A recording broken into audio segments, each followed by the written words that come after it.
second week Mondays. A little bit light on the ground, huh? People don't love being here on Monday and second week in the summer session. I totally get it. All right, so here's the question. So I'll start over with some of the basics, and then I'll get us back up to where we were on Thursday night, and then we'll start the mix. All right.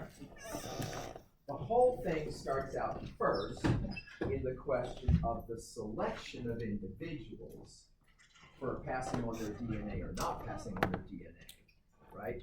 But the fact that individuals never evolve. This sets up a massive problem in biology, which was not even realized until the beginning of the 20th century. To pass on your DNA. Okay, so let's go back one more step. Why am I standing here? Why are you sitting there? Why are foxes wandering around? Why are deer running away from whatever they're running away from? Foxes. Why are all the organisms that ever existed on Earth existed? Because DNA made them. Okay? DNA is a very strange thing. It's not living. It doesn't have any feelings or motivations. Yet, for some bizarre reason, it builds organisms that want to do what? Make copies of themselves. And so, it's all about reproduction. Okay, so individuals do or do not reproduce, but they don't evolve. What evolves is populations, not even species. Populations evolve. Well, how do they evolve? Well, their averages change. Well, what does that fucking mean? Well, then we go back to the cave story and to the birth story.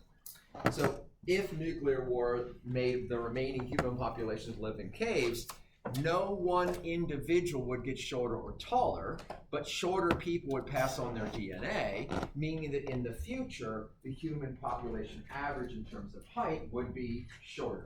Okay? The opposite would be human birth weight. So for the past thousands upon thousands of years, human birth weight has probably hovered around the current average. Why? Well, because women who have offspring that are too small don't pass on their DNA, and women that have offspring, don't have offspring, attempt to have offspring that are too large, also don't pass on their DNA. So once again, the population averages remain more or less the same because evolution is driving toward around 6, 7, whatever the average pounds of birth is. Okay, so the problem in biology that we have to face, that Mendel seemed to have faced, but that modern biology didn't catch up with until the early 20th century, is that we have to explain how populations change. That's the trick. Now, Mendel's peas couldn't do that. Why? Because Mendel was only looking at individual genes working in single plant crosses. And you never got anywhere with these called discrete traits, these single gene on-off traits. It was green or yellow, green or yellow, green. It didn't get more green. It didn't get more yellow. The plant height that he studied didn't get taller. It just was what it was.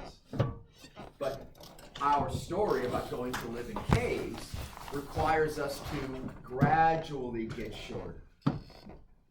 Well, that never happens in any Mendelian traits. It's freckles or no freckles. It's hitchhikerosome or not hitchhikerosome. It's tongue folding, and then there's the star shape that some people can make their tongues. Like, what is it called? The little clover shape that you can make. Yeah, it's either that or not, right? Okay, so this then gets us to what's called the modern synthesis.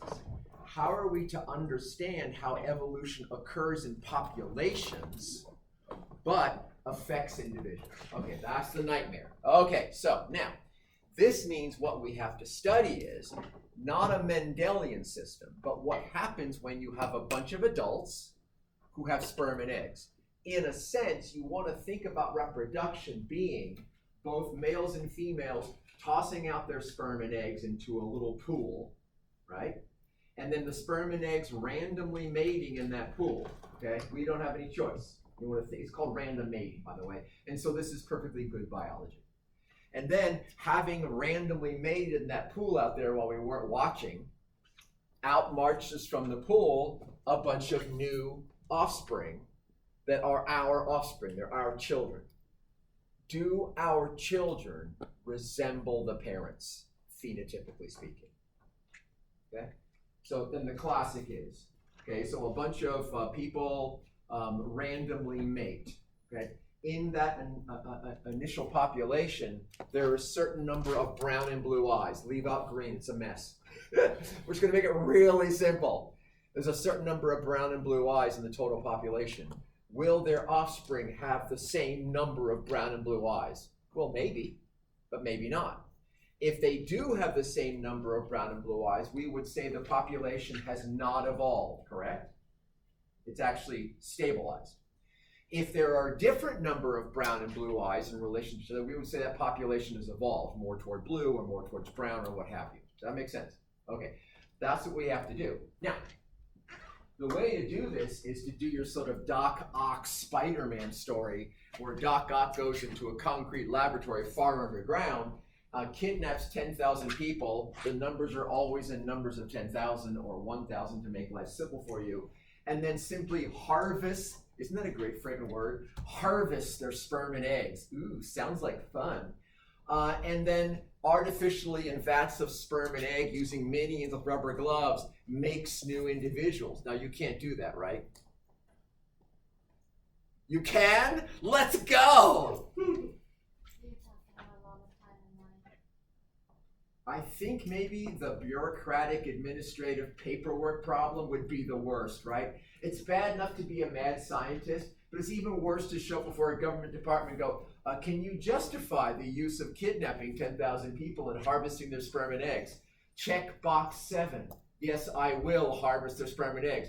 Check box 8. No, I will not. Yeah, whatever. So go ahead, you had a comment question. So that's wrong in so many ways. Is that possible to do? No. Thank you, because it is wrong in so many ways. Now, by the way, has anybody ever heard of the Tuskegee experiment? Yeah. That's one of the reasons why it's wrong in so many friggin' ways. Because you know what happens? And listen, we are living in a real world, and real worlds contain things like, holy shit, they did that? So, whenever humans get let loose, shall we say, kind of like think of like a Saturday night ultimate party. When humans do get let loose, they always manage to find people to pick who they can get let loose on who aren't them. So thus the Tuskegee experiment shows why we don't want to get involved with that, because eventually if you really want to be sort of Machiavellian, someone will pick us. So if you don't know, this was an experiment on African Americans. And so the argument is, well, listen, this is a weird world. They weren't important. Well, someday somebody's going to say to us white people, you guys aren't too important either. Let's do another experiment on you. So the really good idea in human history is to be diverse and tolerant, or you get yourself fucked up. Okay, so the idea is, and you just brilliantly put this and help make the point, we do it by math. Now, math sucks. Math is annoying. Everyone hates math, except for mathematicians who look at us as people who hate math and go, what's your fucking problem? So we all have to sort of like just put up with it. But it's the way we can actually study what we observe happening in real populations. So this is the thing. Remember, and what I said is that in natural selection, you give me the creature, the niche, you give me the environment, and I'll tell you what's going to happen. So weirdly, when we do these kinds of math problems, what we're actually doing is studying what actually happens in the population. And we're modeling it, do you see? So weirdly, we use the math to model what we see to see if we're understanding it correctly. So here we go. 2 alleles. A. Let's see if I can flip this without ridiculous things in the back. Okay, yay. Today we haven't got stupidity on the back.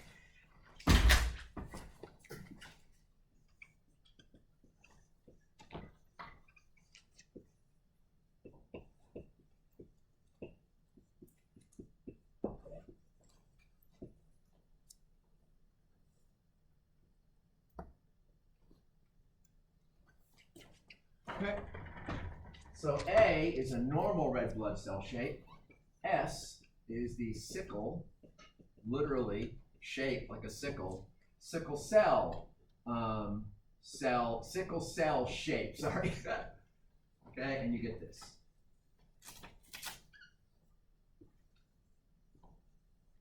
All right. So, if you know, red blood cells are this extraordinary kind of specialized cell that carries oxygen to the cells. It's got this really interesting shape. It's kind of shaped like one of those lozenges where the center is thinned out, you know? Like think of various kinds of mints and lodge where they're perfectly round but the center's squished in. That's your classic normal red blood cell shape. The sickle cell shape literally looks like a quarter moon or a fifth moon or an eighth moon. Okay. All right. So we're looking at regions here where we see the sickle cell being a relatively common thing in the population. That is, we have a lot of people who are AS. All right, so in my population, I need to make this a little bit different here. I got excited about writing my letters, but didn't leave enough room. This a little bit lower. In my population that I'm looking at, I'm starting with 10,000 people.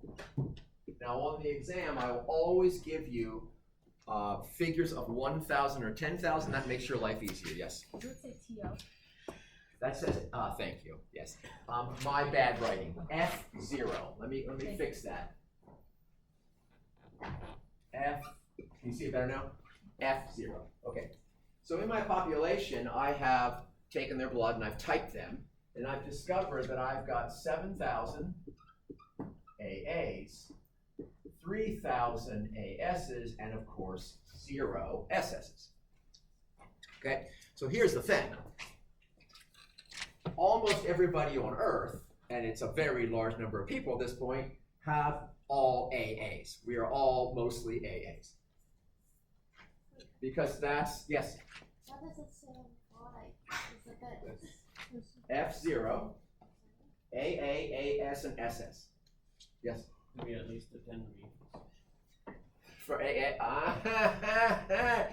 wow, that was a nice brain flip. That was like a dad joke. Dad jokes, you know, those ones that are incredibly terrible jokes where they make your brain flip for a second. That's why I'm not insulting your jokes. All of my jokes are dad jokes. So that was really good. Okay, so the idea is there are 7,000 AAs, there are 3,000 ASs, and 0 SSs, a total population of 10,000. Why are almost all humans on Earth AAs?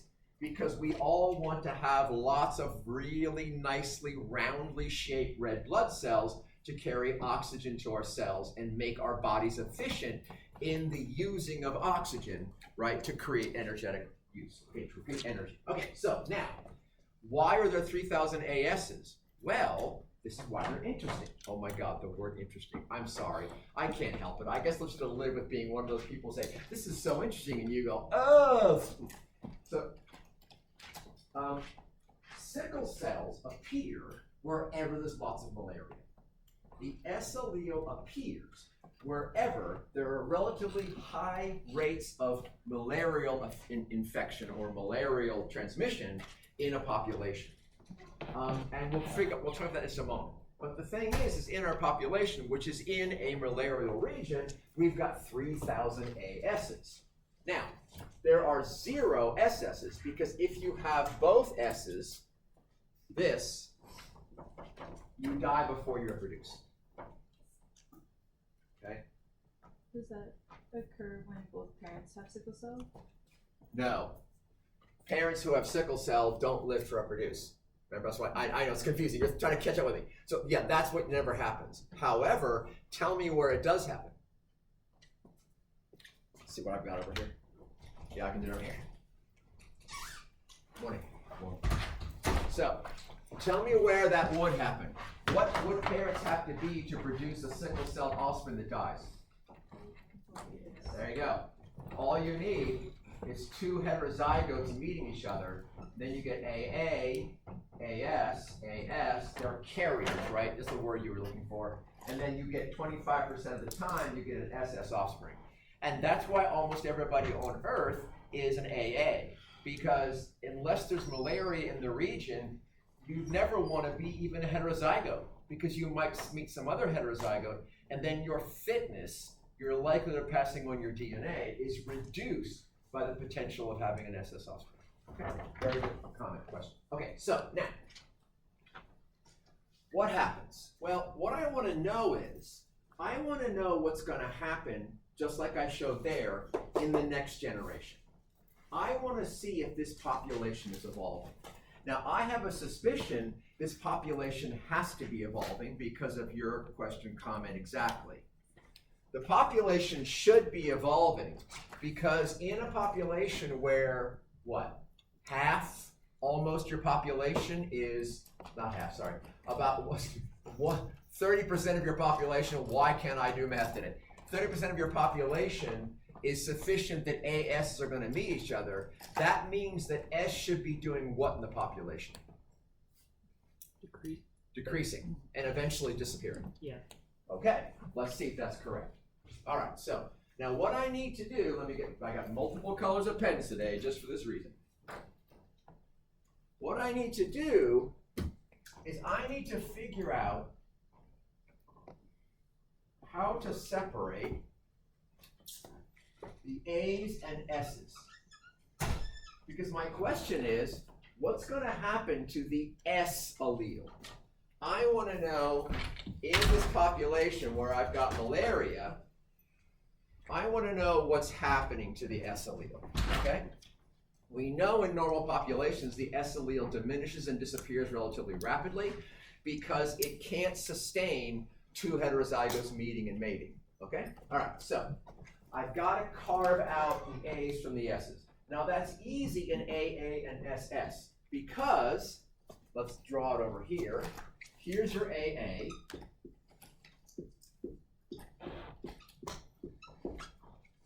Here's your AS.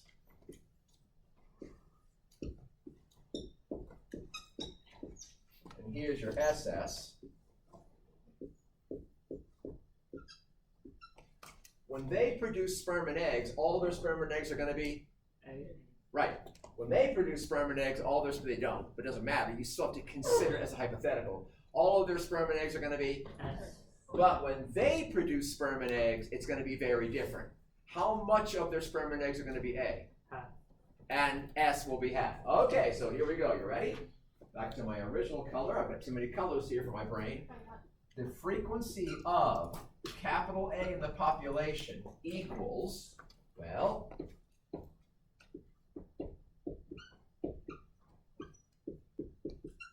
we have to work with frequencies. Now, you guys have been taught, this is an error in American schools all the time, you guys have been taught percentages. Nobody multiplies or divides by percentages because you get it wrong every single time. So we use frequencies. Okay, so now, the frequency is just the percentage out of 1. So the frequency of this is 70% or 0.7, which is 70% of 1. Does that make sense? Sort of? Okay, so the frequency of A equals all of the A's because they're only going to produce A sperm and eggs. Does that make sense? They can't produce S's, correct? So it's all of their sperm and eggs. All of their sperm and eggs in the population is 0.7 of the population. It's 70% of the population. Now, here's the problem. Where else can I get A's? ASs. From the AS's. Okay, and their percentage of the population is 30% or 0.3 in terms of frequency. However, it's only going to be what percentage of their place in the population? 0.5. Half, right? Again, half of their sperm and eggs are A, half are S.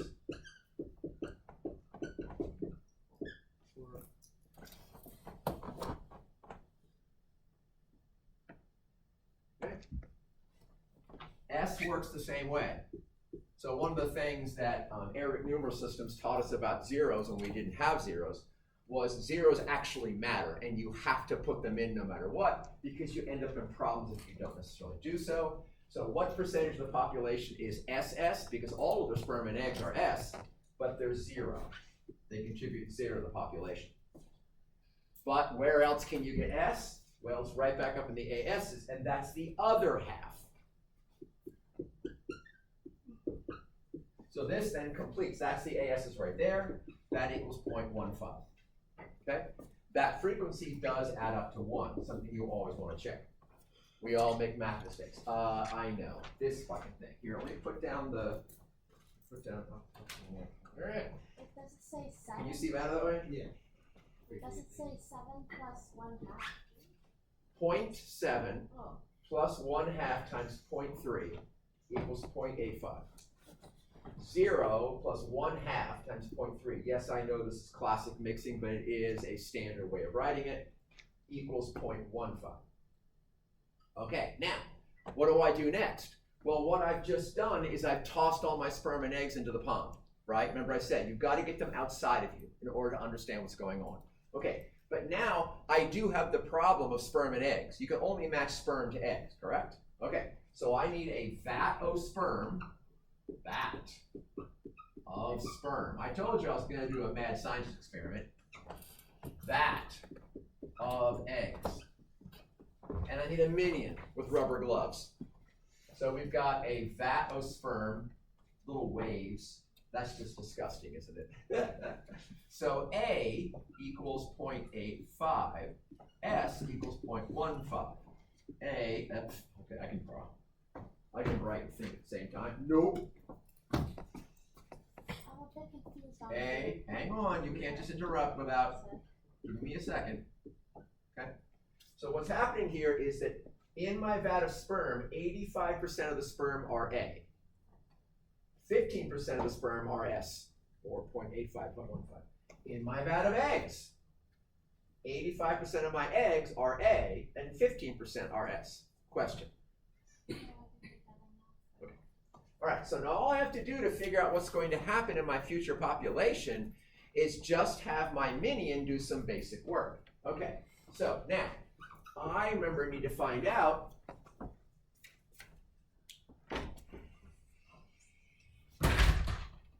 this. I'm looking to see, has evolution occurred from when my adult population was around mating to when my next generation, okay, was born. I need to find out what happens in that time, okay? So I have to go back now to the next generation. I got to go back to AA, AS, and SS. Okay, that's my original population. Okay, so how do I get that? All right. What's the chance of my minion reaching into my vat of sperm and pulling out an A sperm? 0.85. What's the chance of my minion reaching in? I've got the sperm. This is the same run. Reaching into the vat of eggs and pulling out an A egg. And then rub together until zygote, right? Rub together, heat, 0.85. Right. Now, that's the easy one. Let's go to the next easy one. What's the chance of the minion reaching into the vat of sperm and pulling out an S sperm? 0.15. Exactly. I'm pulling my S sperm. It's a wiggly little thing. Okay, what's the chance of my minion? Sorry, I'm just trying to keep you guys awake. I know it's a minute. What's the chance? Now I got my S sperm. What's the chance of reaching in and pulling out an S egg? Rub together. Now, there's a harder one, okay? What's the chance of reaching in, pulling out an A sperm? 0.85, and an S egg? 0.15, right? So there's one path to get AS.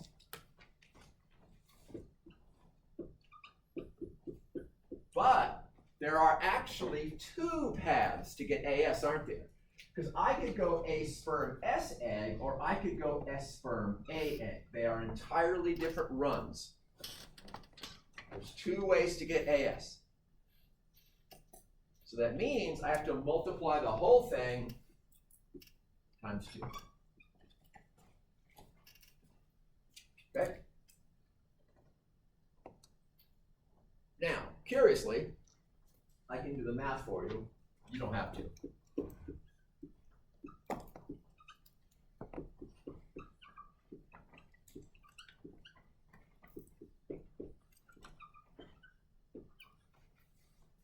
Okay, so now this is not completed. You'll complete the problem on the exam here. This is not completed. But even without having completed the next step of math, you already know something. What do you know for sure? There's more AA in this generation. There's actually more. No. What's going to happen to the SS? They die, so they don't count. This is called a die-off problem. So you'd have to actually do the next bit of math and realize that, but it doesn't matter. You don't need any of that. You're right. So, but I need you to go one bit further. What is there actually more of, since it's actually A versus S? There's more A allele. There you go. A versus S, WWE SmackDown. It turns out there's more A. So we know that in a normal population, A and S, Hey, good morning. good morning, without some kind of mitigating circumstances, are in a continual evolution until S disappears from the population. And in fact, we have, remember I said, the thing about doing this is with the math, maybe you can't take them into a laboratory and do this experiment, but we have a massive real world to look at, and we can look and see if our data is correct. So, one of the things about science is you have to learn from the worst behavior of humans, and here goes some of the very worst behavior of humans ever. So in bringing slaves or bringing Africans to the United States in the 1600s, in one word, one of the things we did is we brought a bunch of people who had been living in malarial populations for a long time, and when they arrived here, as malaria began to disappear, we actually see that sickle cell anemia diminishes in the population. That is, the sickle cell itself is disappearing relatively rapidly from African-descended populations. In other words, this has been happening. This now, hang on, brings us to Africa. Why is there an S allele? Well, it turns out, it goes back to this. Keep flipping this forward, back and forth, sorry. It turns out that this blood cell shape is highly susceptible to carrying and transmitting malaria. This blood cell shape doesn't transmit at all, it doesn't live, it doesn't carry malaria at all. But the AS shape, the heterozygote blood cell shape, actually does not carry malaria. That is, those who are ASs don't die of malaria and don't transmit it. So, everywhere you see malaria, as S alleles mutate into the population, they become beneficial. Why? Because AAs are the ones who die of malaria and transmit it. They're highly susceptible to malaria. So this presents an interesting problem. ASs meeting ASs are not good, but they may be somewhat better even than being an AA because of your likelihood to die from malaria.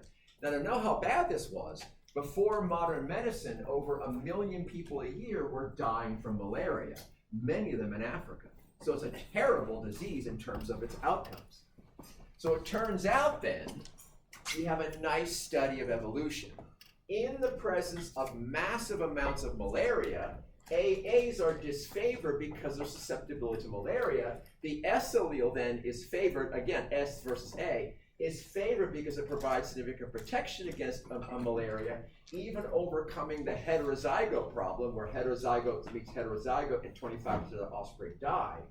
But once you move that population to a place where there is very little or no malaria, then the S allele begins to diminish the population, and that's what we see in the real world. So, this math demonstrates how evolution works in a population. All right? Now, I have questions. Yes? I keep, there's no place to put it. Like, it won't go anywhere. Everywhere I put it, someone can't see. So, but that doesn't need to move. Just move. I'm sorry. If I could move, the desk is stuck to the ground. So I can't do anything about it. I do apologize. I don't like it either. Oh, I know what I can do. Wait, maybe not. Maybe I can do this. Maybe this one. Let's try this. Wow. Wow. Now you're gonna have to squat. Look, can they pay fucking professors worth anything to be here? No. But they can put an expensive upping down desky in every fucking round. So whenever I remember that there are desks that do this, I just cry up here. So there's tears flowing out of my friggin' eyes. Yeah, I know. Okay, is that better? Can you see now? I just have to move. I'm so sorry. If I could do something about it, I really would. I do apologize. Okay, so question, yes? How did you get the 0.7 at the FA and 0? I'll do it again, and I'll give you the answer to that. Yes. No, okay. All right. So the question: how did I get to 0.7? Okay, right here, this one. Okay, all right. So here we go. We'll start all over again. So that was problem number 1. You've got that written down, right? Everyone writes this down because practice is everything. All right. So the rest of the day today, what I'm going to do is you're going to practice these problems. And I invoke what's called the Covey rule. All right, that is, everyone does this, including you. I know you know how to do this stuff, but you do it as well anyway. Okay. So the Covey rule is the following. What's that? You make a basket? No. So, but good for you for knowing Covey. All right. So we live in a world where we have several mistakes we continually make. First, we believe that mental activity is something that presents the problem of understanding, whereas we believe that physical activity presents the problem of practice. Okay? That is, there's some amount of practice you do to be good at it, whereas thinking, you simply have to understand. So who was told that when learning math, they needed to understand the math? This is a complete and total lie. Okay? And it's so fascinating, I was taught this too. And then one day I began reading about mathematicians. Do you know one of the things that mathematicians don't completely understand? Math. There's a lot of mystery in math. And essentially what it is that if we now have data on this, if when you are young, you experience a lot of math, you become very good at it. What does that sound like? Sports. If you're young and you read a lot, you become very good at, but that's a cognitive activity, isn't it? Do you understand reading? I defy you. Think of the best novel you ever read. Okay, everyone got the best novel ever, the one that you couldn't put down, you couldn't sleep. These are chicken scratches. How many seconds in do these chicken scratches disappear and you find yourself in a fully realized visual, oral, tactile, emotional world? How many seconds? 10, 15, before you don't even know there's print anymore? 20? So do you understand how that happens? That means that understanding math is not the key. I've just given you several data points. The data point of the fact that if you're young and experience a lot of it, you're simply good at it. But if you're older and try to do it, you can't. That's very similar to a number of things like language, reading, math, sports. So it begins to look like a practice effect. And then when you can't explain math, which mathematicians can't, and they can if they're geniuses, and the fact that you also can't explain how it is you fall into a book, it means there's a lot more going on here than you realize. Okay, this brings us to a realization that's true in modern cognitive science, but is still kind of backwards in popular knowledge. It turns out that basketball is a cognitive skill, just like reading is, just like math is. But because we have, since Descartes, suffered a kind of problematic dualism where we think that mind is one kind of thing and body another, we assume that if you do it with your body, wait, aren't you reading with your eyes? If you do it with your body, somehow that's about body stuff. But if you do it with your mind, it's about mind stuff. Okay, so there's the first problem. We now know in cognitive science that's not true at all. They're both the same thing. They're both a cognitive problem. Okay, all right, so Covey rule.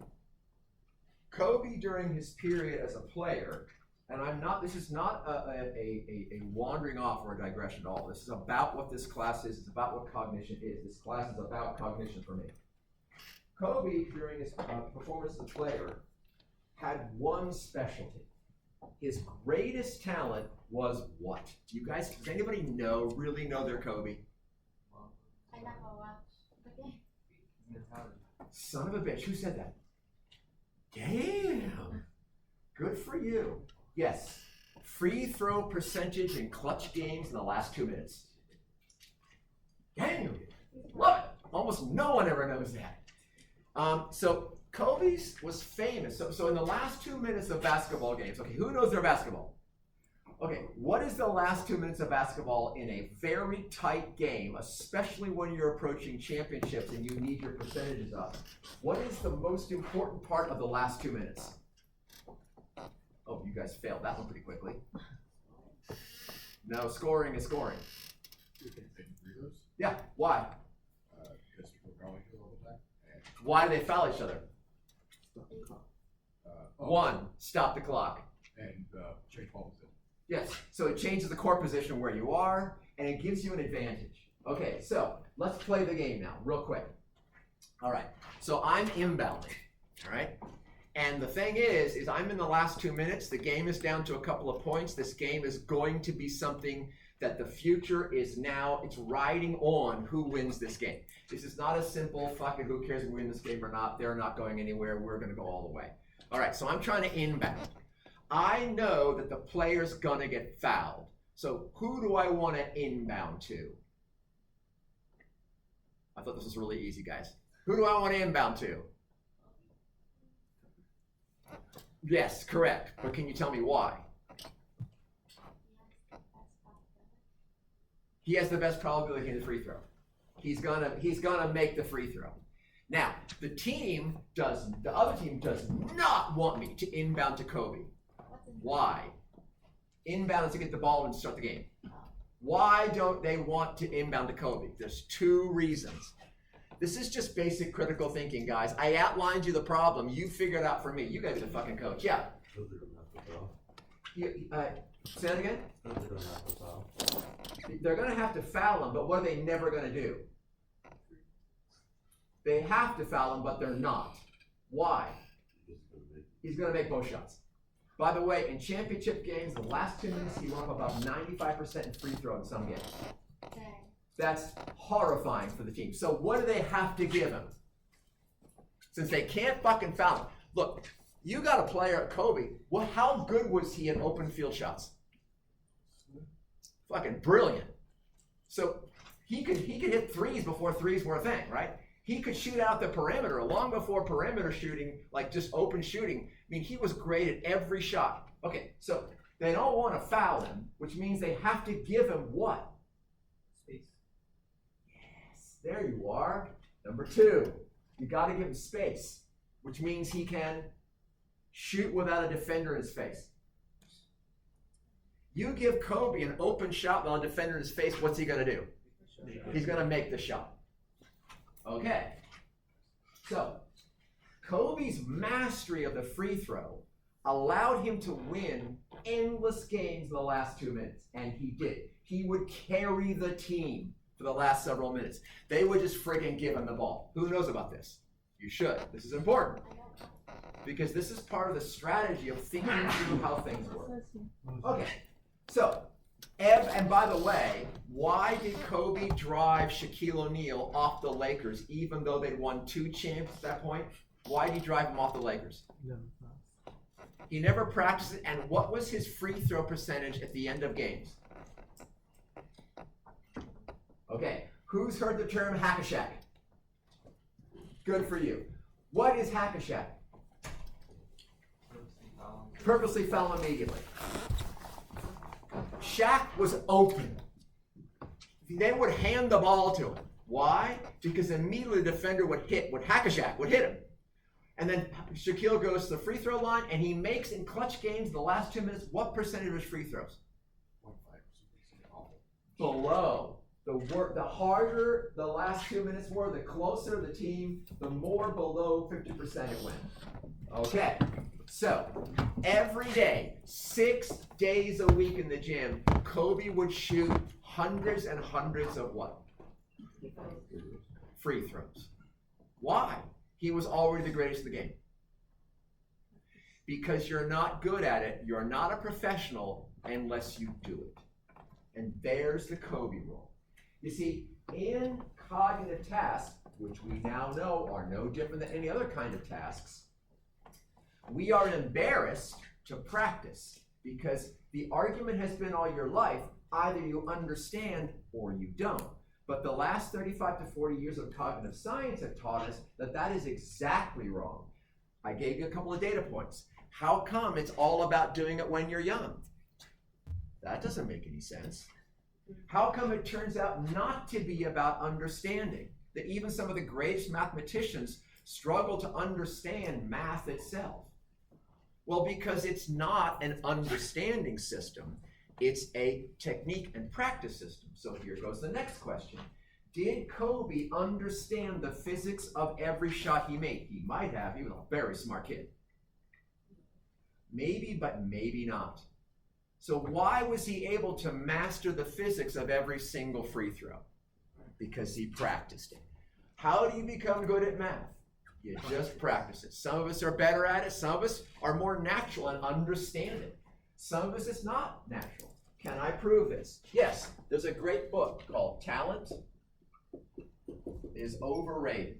It's a meta-study of a number of studies which indicate that the top percentage of any given field, doesn't matter what it is, science, various professions, law, business, sports, they are the most talented ones. But that's like 5 to 10%. Below that, the next 25% are what? The ones who weren't the most talented, but were the most practiced. Then what comes below them? No practice. The talented ones who didn't practice. Oh. Good for you. Isn't that friggin' interesting? The top 5, 10%, always the ones who are going to beat the shit out of all of us. That's Kobe.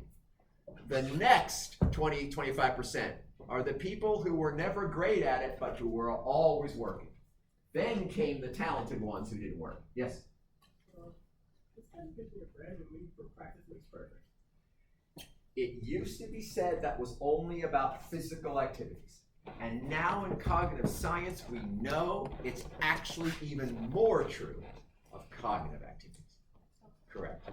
It is more effective in cognition. Your cognition is more plastic, malleable, changeable than your physical body is.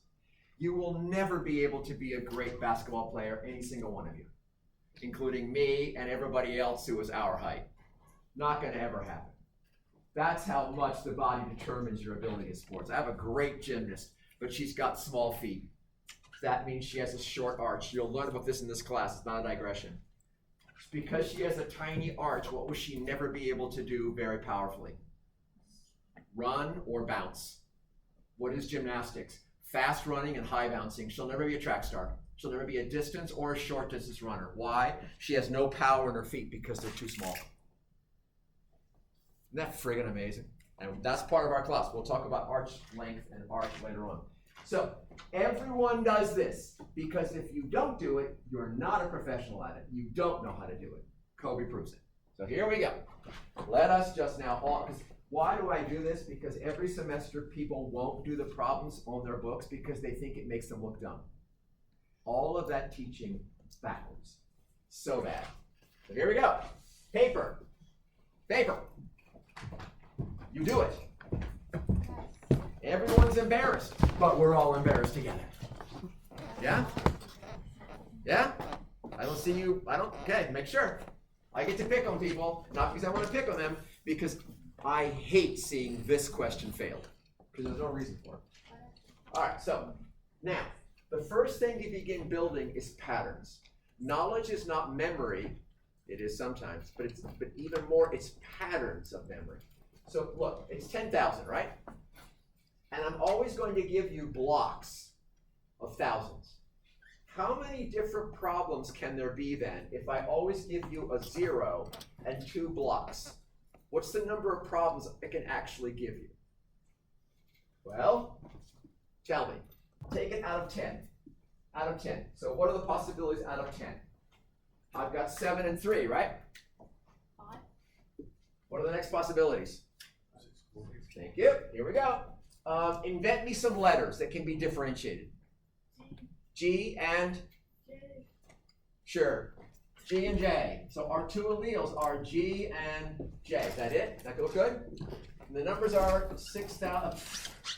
God damn it. Are we sure you want to do G, which looks like a 6? How about I do this? How about we do really close here? How about H and J?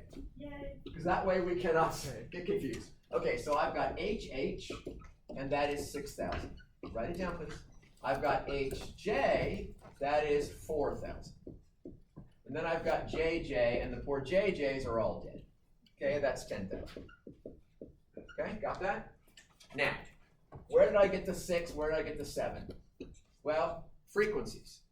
Frequency is a percentage out of 1, so 6,000 out of 10,000 is 0.6 of 1. 0.4, 0, 1.0. That is my F0 generation. Where did I get it? We pulled it out of our asses. In other words, all we're looking for is a model. We're looking for a form that we can simply repeat over and over again, like an algorithm. An algorithm is an anticipated series of steps that leads you to an outcome. Okay? Now I need my F0 gamuts. Why do we need them? You don't care. All you're telling me to do is pass the exam. So frequency of H equals, well, all of my HHs are going to produce H's. So it's all of them. And all of them is 0.6. Those are J's. That's a J right there. I'm so sorry. Should I make it different? No, I'm talking about the numbers. That's points. That's frequency. 0.6, 0.4, 0, 1.0. Yeah. Okay, all right. So it's all of HH is 0.6.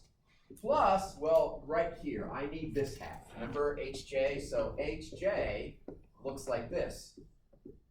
HJ. So half of those sperm and eggs are going to be H and half are going to be J. Well, I want the half that is H. So that's 1/2 times 0.4 equals 0.8. Now I want the frequency of J equals, well now it's all of JJ. You never leave out the 0. This is just part of how math has been designed. It really works well. So you say 0. It's all of them, but they're not anything. Then I want this other half right here. I want the J half of the HJs. I want this. So that is plus 1/2 times 0.4 equals 0.2, 1.0, okay? Why? You don't care. You're building a pattern. You're just sitting there and you're 8 years old and you're throwing the basketball at the free throw. If you're at the free throw line, you're shooting at the hoop. Okay? Here we go. F1. All right, so I need now to start over again with a new population of offspring. So now it's frequency of HH, HJ, and frequency of JJ. Okay? Equals, well, okay. H is 0.8, so it's 0.8 times 0.8. J is just JJ, so it's 0.2 times 0.2. And then, weirdly, we know you've got this problem. You've got H and J. Oops, don't make it capitally.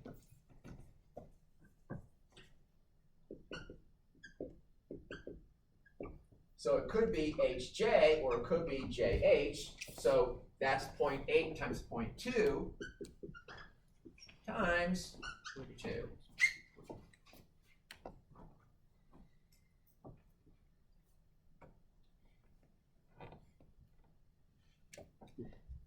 You're writing this down. Let me ask you a really dumb question, because our brains get confused when we're doing things we're not familiar with. Okay? That doesn't make you dumb. It just means anytime you jump into a pond and you haven't learned to swim, you have a lot of shit to deal with. Does it matter if I take away the last 0 and make it 600, 400, 1,000? No. Not at all. Perfect. Good. Keep that in your brain. Yes, question. Why is it like 0.2 over 1.0? 0.8 plus 0.2 add up to 1.0. Oh. These are frequencies. See right here? I did it there too. Okay. Because I thought the 1.0 on the bottom too was a fraction. No, it's just addition. It's just checking your work. Yes? I'm so confused that for the frequency of HJ that you times the equation by 2. So these are sperm. Let me make a little sperm. That's a terrible joke. And then X actually was an accidental one, so sorry. Okay, so now, there, sperm and eggs, yeah? So so remember, you're losing your eggs. They're going out into the pond along with the sperm, okay? So I can have an H sperm and a J egg, right? But I could also have a J sperm and an H egg, couldn't I? Those are two different ways of getting HJ. That's why it's times 2. Okay. Excellent, good, yes? It's 1/2 times 0.4 because it's like the half of the HJ, right? Yeah, see, I wanna, when it's the H's, I want this half. When it's the J's, I want the other half. So it's always half. You're welcome. Okay, now, everyone's gotten the first one written down. So now you're gonna give me the next set of numbers.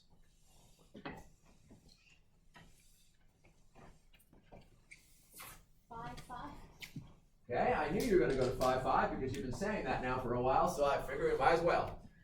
Okay, so now I need some letters. Letters, anybody? T. M, T. Sure, all right, that works. M and lowercase t. Okay, so we got M, 500. You told me it didn't matter if I dropped the 0 or not. M, T, 500. TT 0, 1000. Okay, F0. All right, you do it. Go. Now the way you do this is just look at the problem over here and do exactly what you see over here, but use different numbers.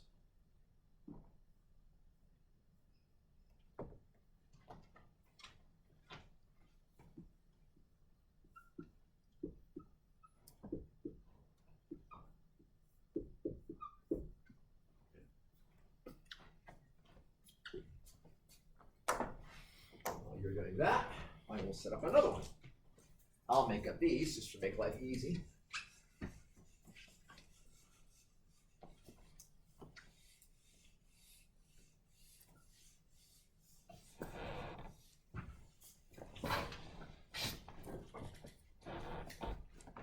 Six, 4, 5, 5, 7, 3, 8, 2, I think. So here we go. Let's go with.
Remember, you just look at the problem either on the paper you already have, or just look at the problem next on the board and just switch the numbers.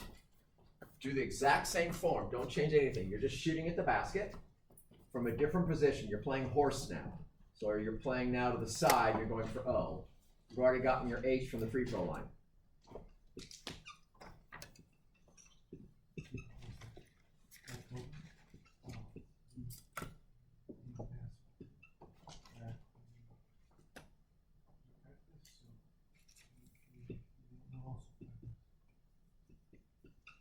The idea is he practiced even though he was already good at it, and so he refused to be embarrassed by practicing. He refused to be embarrassed by the fact that other people didn't practice because it seemed like it was beneath them. Which I think it's a very bad idea.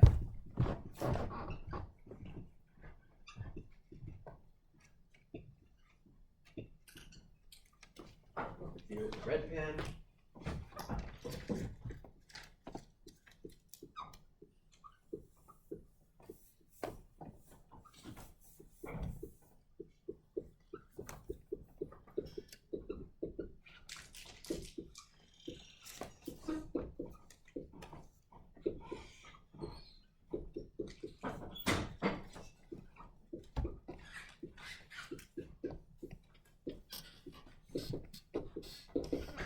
Okay, that one's done. Now you're on to this one. Okay. Then when you get those all done, written down, then I'll put the final one. We've done 4 of the 5. Notice I'm not answering any of the final equations. I'll talk about that in a moment. Yes? There will be a word problem, and I'll go over word problems too, but this is exactly how you're going to write it down. This is the answer, yes. So what I'm doing is I'm giving you a chance to practice a kind of mathematics that's called population genetics, okay? Yes? So this and the Mendel. yeah. Yep, and Darwin's postulates and the I. There's your first 3 questions. Darwin's postulates. And the I. Well, you're asking about test questions, right? Yeah. Or what's I can't help you with that. You gotta go back and look at your notes. Yes? Would we be allowed to bring in a calculator? No. That's why you're not doing this part. oh thank God. The thing is, why would you need it? You're gonna know all 5 problems by heart. You're gonna practice them.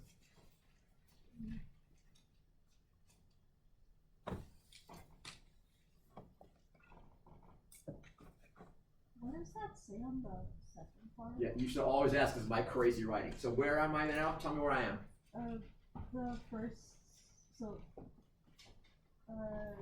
like in the Right, middle, left, up, down.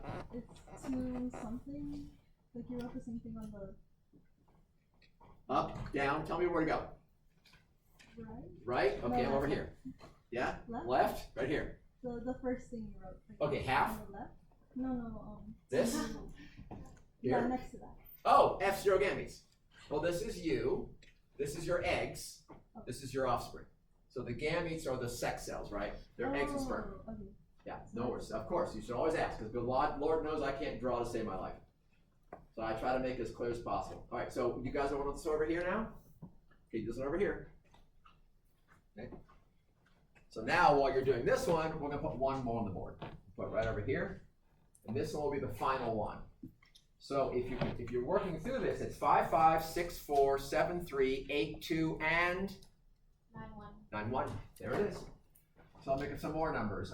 Let's go X and R. Okay. XX equals 900. XR equals 100. RR equals 0. And this is 1,000. Okay. Frequencies are 0.9, 0.1, and 0. That's F0. Okay, and then you do the rest. So over a little bit so you can better see it. And I'll do this one down here. Okay, F1.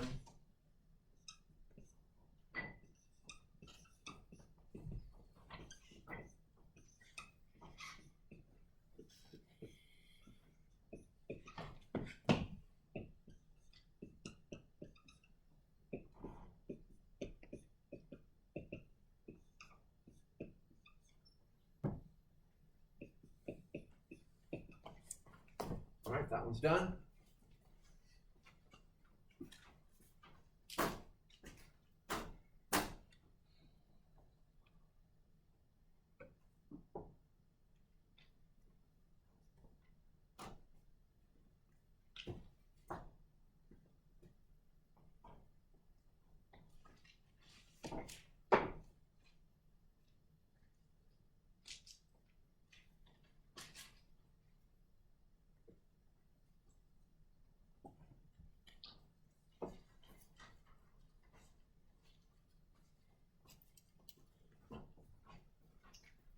Yeah, question? Yeah. So I see that,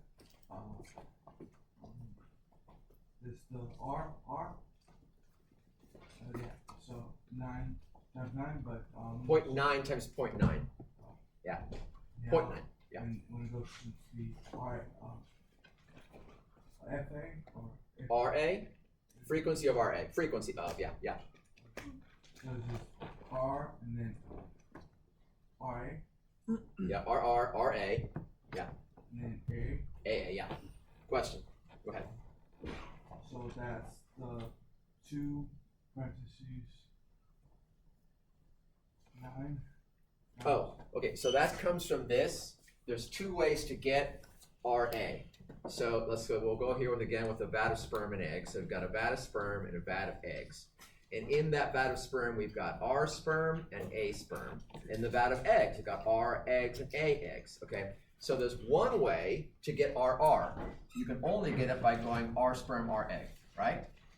There's only one way to get AA, A sperm and A egg, right? That's the only way. There's no other way to get it. However, there's two ways to get RA. One, R sperm, A egg, and then you can also get A sperm, R egg. So that's two different ways of getting RA. So that's why it's multiplied times 2. Okay. All right, and that follows exactly this next one right here. Let's do this one, F0 gametes. Okay, and so here we go. It's frequency of X equals 0.9 plus 1/2 times 0.1, and then frequency of R equals 0 plus 1/2 times 0.1.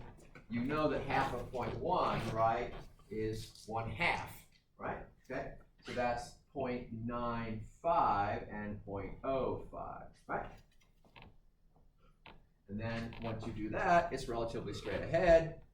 Is frequency of X equals frequency of XR equals, and frequency of RR equals, and it is 0.95 times 0.95, 0.05 times 0.05, and 2 times 0.95 times 0.05. And you're like, you've got to be friggin' kidding me. But it actually doesn't matter whether you understand the math or not. You just practice it over and over until you can actually play horse. Or you can just do the 5 different problems, okay? Because what you're gonna notice is there's a very simple pattern. You just copy the pattern and put in the numbers. By the way, that's actually called in computer science what? It's called an algorithm. Literally, this is an algorithm. So if you treat it as an algorithm, it's much easier to do. You have no clue how algorithms work. The fact that LLMs can do what they do is a bloody miracle. You might, but most people don't, for example. I'm barely learning because I'm writing about it. And so it turns out that it's just something you kind of practice and work with until you get it. So you can literally go home, make up word letters, make up numbers, and just keep doing the problems. All right.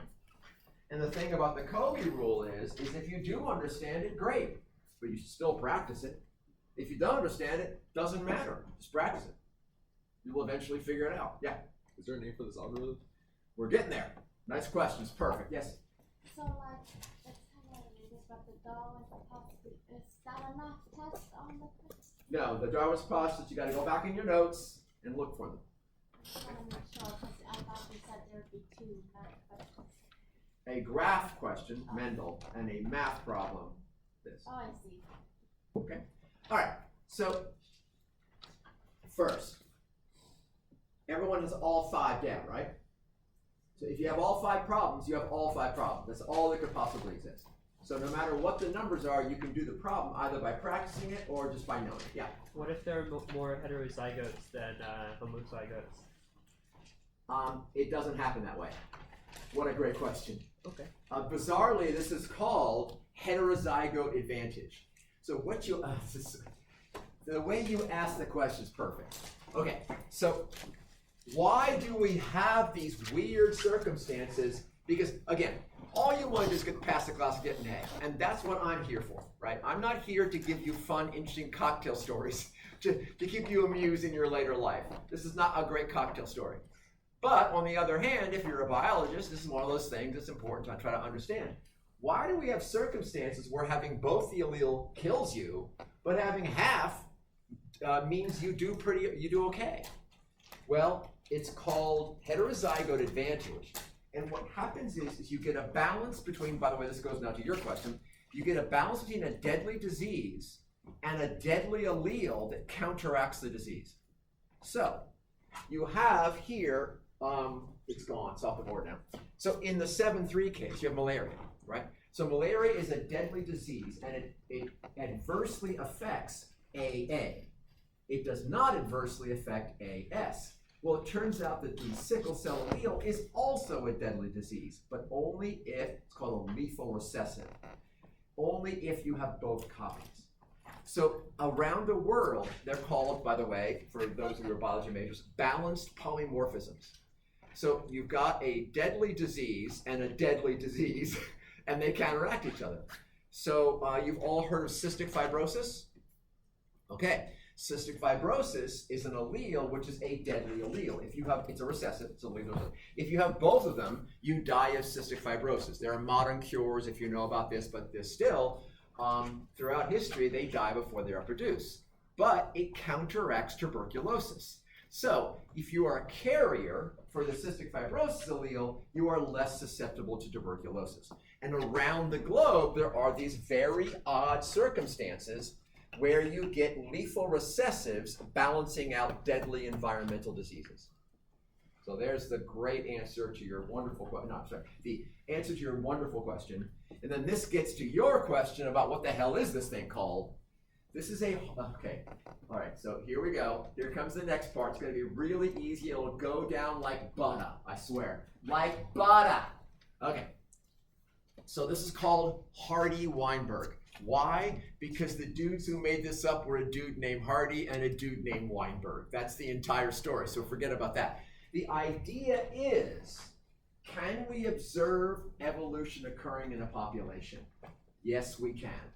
In fact, this is proof of evolution occurring, right? If we were to remove, going back to the malaria, when we removed African populations from malarial circumstances, and we did, God help us all, we kept them in groups, right? They remained populations. And as malaria disappears, we could reliably study the disappearance of the S allele. All right, that's what we did. We can now have all these records of sickle cell anemia across generations, across Africa and into the United States. And so this is called the Hardy-Weinberg problem, because it's an actual demonstration of evolution that matches up to environmental studies. And so the reason why we get these weird heterozygotes, as you so nicely asked about, is these represent the presence of an environmental disease that is balanced and matched in its behavior by a lethal recessive. Okay, now, so here's the next question. What the hell was Hardy-Weinberg talking about? Okay, oh my God, please shoot me. Okay, ready? Hardy-Weinberg, the problem is called Hardy-Weinberg equilibrium. So remember one of the things I said, everyone got all this down? Everyone got to write it all down. Okay, so you got to do it. I know it's boring, it's completely annoying, I get it. Unfortunately, anything good is hard. So just write it down. Yeah. We have to do the little cup. The VATs? You don't need the VATs. The VATs are for you, for your little mad scientist brains. You kind of imagine minions and sperm and eggs, you can kind of get it. We all have mad scientist brains. Most of us don't have math brains. I don't. I did it right away. Okay, so, everyone get that written down? Okay, I'll go right here. Okay, so.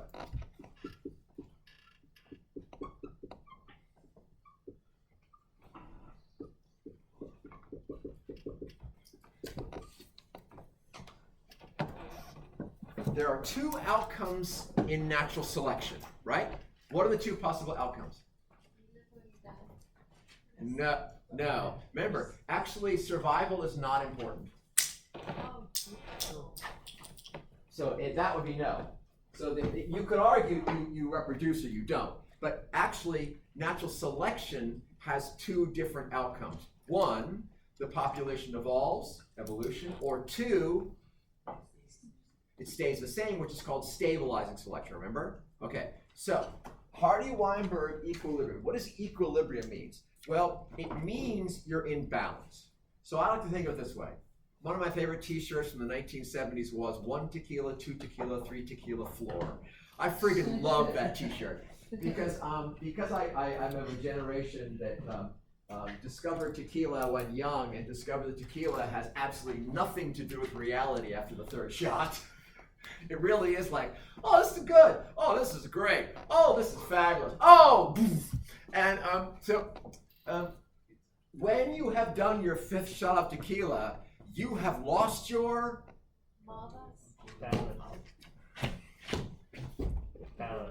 Yes, you have lost your equilibrium and you were like, whoa, I'm tilting, baby. I'm on a ship, man. I'm on a pirate ship. And then you're on the floor. So equilibrium means stabilizing selection, no change. Loss of equilibrium means things are changing, isn't it? Because you're aiming head first to the floor. That's called change, right? You recognize that? I am not changing. I am changing. Okay, so Hardy-Weinberg equilibrium is not evolving. It's a population moving through time in a static condition. Okay, so, you ready? Is the original population in this model, this model, this model, this model, and in the malaria model I showed you, was the original population Hardy-Weinberg equilibrium, or was it guaranteed to be evolving? Guaranteed low. Who said that? Nailed it. Why? Because we're already looking at what your wonderful question elicited. This is unstable. The very presence of death, total death, in one of the genotypes means this population is unstable, therefore it's not in equilibrium. So here's the test for Hardy-Weinberg equilibrium. If there's a 0 in one of the genotypes, the answer is no. Because what do you know is going to happen? If we take this population out of whatever mess it's in, so remember the malaria case, right? Then that malarial allele, the sickle cell allele, is going to disappear. So this population is by necessity in an evolutionary condition. There you go. Now, you want to pass the exam and get an A. You see a 0, the answer is no. And all 5 problems, I promised you the exam would be one of them, are going to have a 0. So the answer to this question is? No. So what happens in Hardy-Weinberg equilibrium is equally fastened. Oh my God, there goes the other word. I can't stop myself, it's so sad. I need to go to Professors Anonymous where we learn not to say fascinating and interesting. Hang on. Okay, so once a population goes into Hardy-Weinberg equilibrium, it will not change. And it goes into Hardy-Weinberg equilibrium in 1 generation. Now, there's a really, it's not interesting, it's not fascinating, it's a really important issue with this. You ready? Okay. We are once again, as per my last lecture coming up, wallowing in a sea of racism.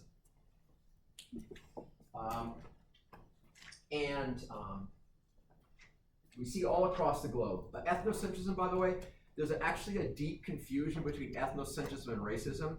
They are deeply related, but racism is to a degree, a couple of genes, quote unquote biology. Ethnocentrism is supposedly about cultural behavior, but of course they get mixed together. So all across the globe we're seeing rises in very clear data-driven instances of race and ethnic tensions. All right, so when I was young, my mother was involved in the civil rights movement, and one of the things that people who were serious in the civil rights movement at the time were proposing was, look, the problem is that we have a kind of a mating barrier. We have a mating divide, right? You all know about this, how this was worked, was miscegenation laws. And so the argument was, I know how unpleasant this is. I'm making an argument about what really deeply involved civil rights people were thinking at the time. If we all just made it at random, we'd all end up tote, and that would be the end of racism. Guess, in a mixture of all the colors on Earth in terms of skin. We'd all end up looking the same, it wouldn't be a problem anymore. No. Weirdly, Hardy-Weinberg shows something really interesting, and this is why you are going to have to fight a lot fucking harder if you want to get rid of ethnocentrism and racism in any number of lifetimes. It turns out that our population has got into Hardy-Weinberg equilibrium. What you never lose in Hardy-Weinberg is variation. No matter how hard you try, the colors will continue to exist as they are. And that tells you right there, this may be boring as shit, but hiding behind the math, there's some really interesting problems that are actually real. They actually mean something. We're never getting away from the reality of people dividing by variation that can't simply be wished away. And how you manage that? Fuck, my generation fucked it up terribly. we built shopping malls and gated communities. Woo! Yay. Yay, exactly. So that shows you, yeah, it's just dumbass math, but it does show something kind of scary. Okay, so now tomorrow I'll do some more of these at the beginning just for a few minutes. But if unless there's any questions, I want to go on. Yes. What was the question he asked? Who? About the, what was it? That led to the Hardy Weinberg. I don't remember. I'm so sorry. The key is just to make sure you have it correctly. If you see a 0, that population is not in equilibrium. It is evolving.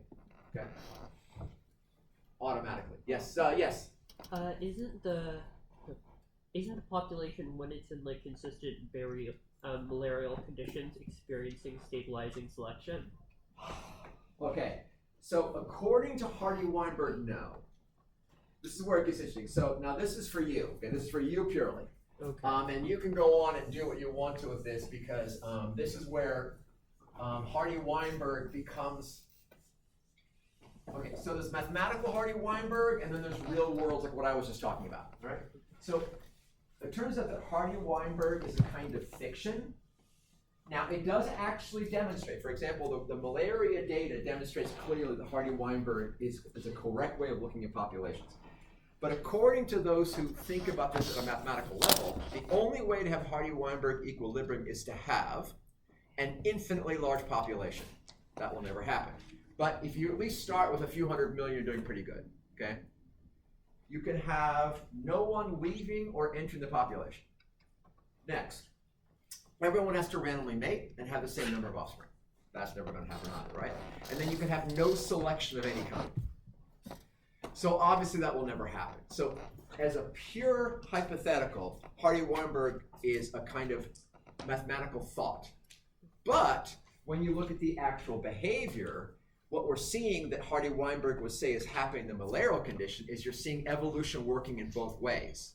So to some degree, it is becoming stable. That's why I said if you move the population, then you see it. So when we moved all these African members of the African populations to the US, that was the beginning of the ticking clock of an evolutionary trend towards lower S. So I think that your question, once again, another great question, one that I can't answer as cleanly because I don't do the more mathematical ends of Hardy-Weinberg. Do you know? Yeah, so this is one of those things, very few people do it.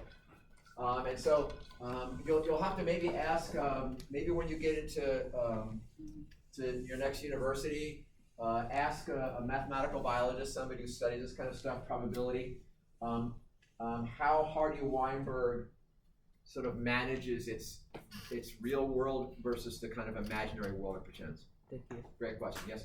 So, since we've reached equilibrium, the colors that we have are just going to stay forever.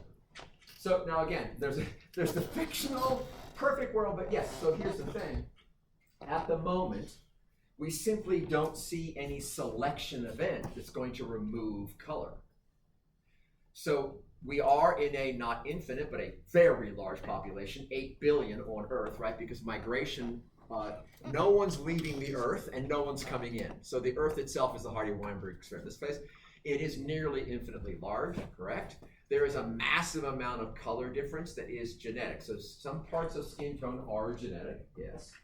And so there's not really selection for or against any of it. And people are mating at random. No one goes and looks at someone's genotype. So for example, if you go to 23andMe or Ancestry.com, you'll find out that you're a mutt and that you have a lot of different colors in your background. So you're not white or black or green or yellow or red or whatever you think you are. You're just a whole bunch of genes from different backgrounds.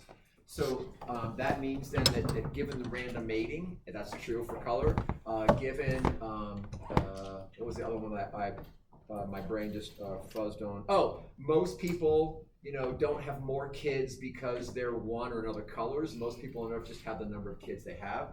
So in the end, it looks like a Hardy-Weinberg stability. And the fact that the color seems to be persistent across long periods of time would indicate it is under an equilibrium-like outcome. Yeah.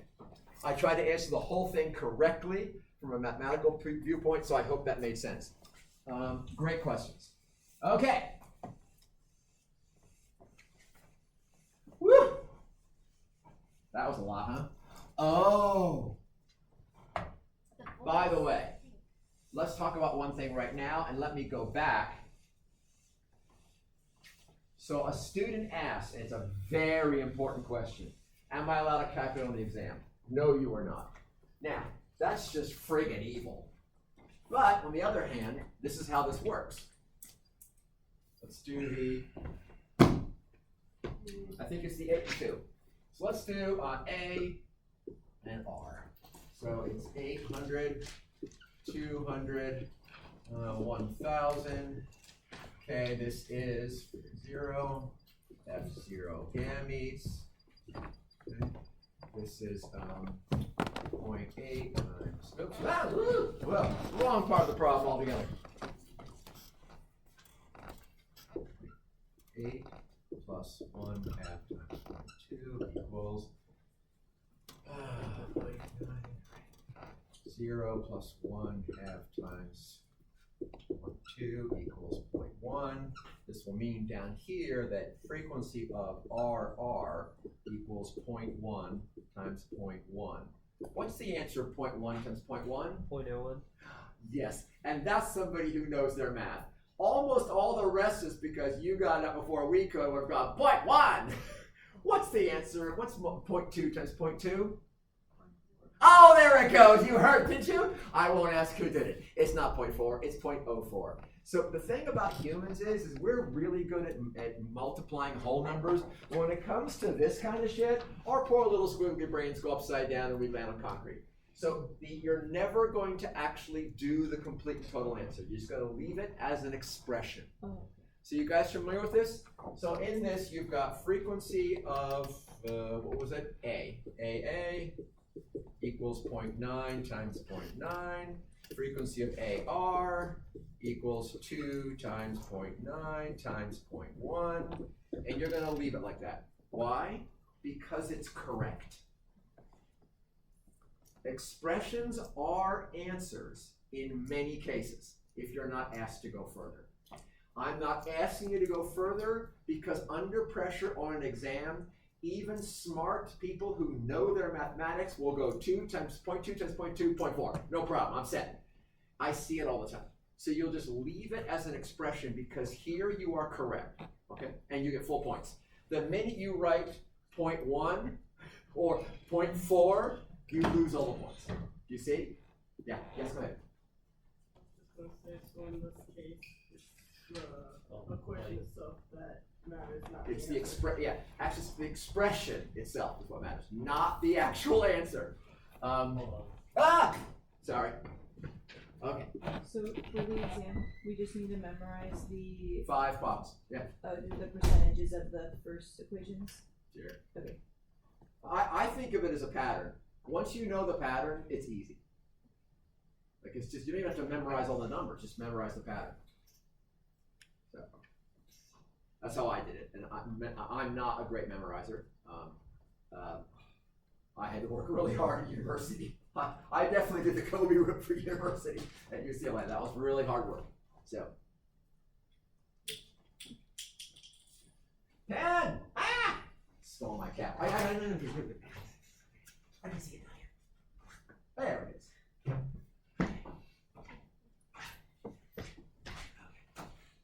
Any other questions? Okay. Press here to begin. You got that? Alright, go back here to goodbye, all of you. Goodbye, goodbye. Panasonic. It is Panasonic, it is. Okay, we did that horrible stuff. Okay. So, one of the ideas again is, sort of evolution. What is evolution? Okay, so how does evolution come about? What are the means? Well, we just did evolution through natural selection. So what you just saw was an outcome of natural selection. The presence in the population of malaria, pumps in the sickle cell allele, but then in the absence of malaria, it pumps out the sickle cell allele. Okay, that's evolution. Mutation, I think somebody in the class already said this last time. The way you get all new variation is through mutation. By the way, in Harvey Weinberg, no mutations either, it's not allowed. So again, it's a kind of an artificial thing. So the first single-celled organism on Earth set up a niche being a place for the next creature to be, for the next single-celled organism on Earth. So mutation sets up more variation and builds in. As more variation is built, there's more selection. Drift. When you write about drift, you must include the following word, unless you can think of a better word: random change.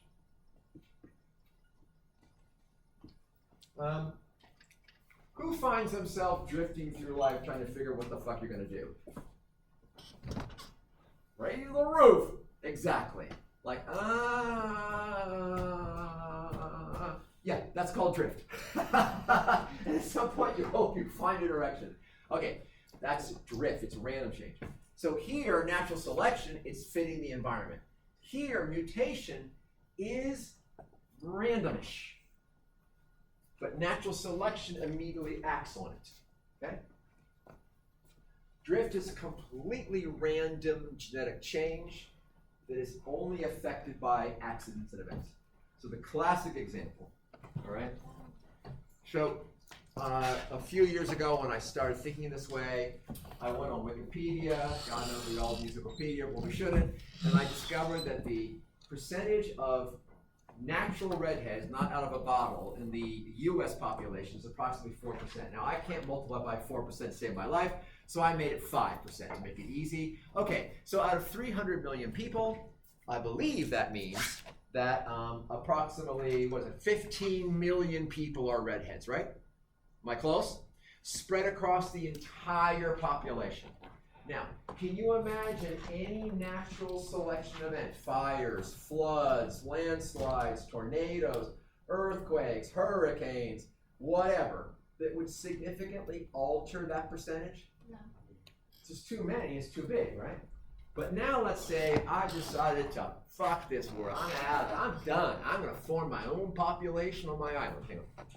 So now, I'm going to have 100 people. Now, I just happened to get a good representation of the population. I got, 95 brunettes and 5 redheads. We're leaving out the blondes. There's no joke in that, I swear. I used to be a blonde, so it's okay. I'm just insulting myself. Half live on one side of the island, half on the other. It just happens in my South Pacific island that half live on the west side, but all 5 of the redheads live on the west side, and then so that's 45 brunettes on the west side and 5 redheads, and then on the east side there's 50 brunettes. It turns out there's this gigantic earthquake and a tsunami and wipes out the entire west half of the island's population. They're all dead. Now what do I have in terms of percentage of redheads? 0. Was it because they were redheaded? No, they just happened to be in the wrong place at the wrong time. That is genetic drift. And that means that drift almost always affects small populations. And it almost always reduces genetic variation, because accidents tend to take away, just by probability, they tend to reduce the rare alleles. I know this is a weird part of it, but here's the 3 things. First, it's totally random. Second, because of the nature of size and accident, it can only affect small populations, for the most part. And then third, it almost, again by probability, almost always only attacks the rare alleles. You see, look, if it had wiped out the east side of the population, it wouldn't have really affected the brunettes that much, even though they are so much of the population. It really affects the rare variants. And so what happens is, the final effect is that small populations under drift become uniform. Now, you're like, Jesus, this biology thing, I am so over it. Yeah, so am I get it. And I'm still teaching it. But the thing is that 60,000 years ago in the human population, there was a massive bottleneck. A huge drop in population. So I gave you the founder story, right? I made a new island, right? This is the Bollock effect. There was a huge drop in the human population down to a few thousands.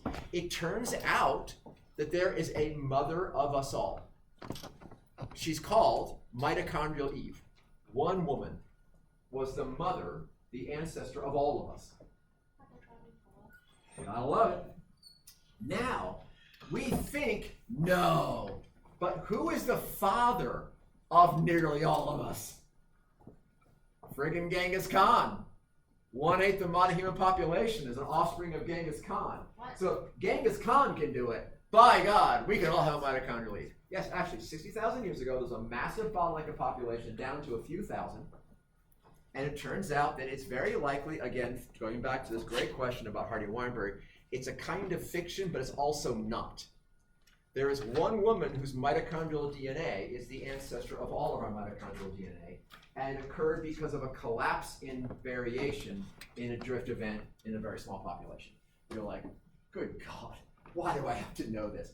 Because it turns out that humans are one of the least genetically varied species on the planet. You look around, all you see is variation. It turns out we are almost invariant. There's only been 60,000 years for a massively complicated species like humans to become varied, and we just haven't. Which then gets to gene flow and migration.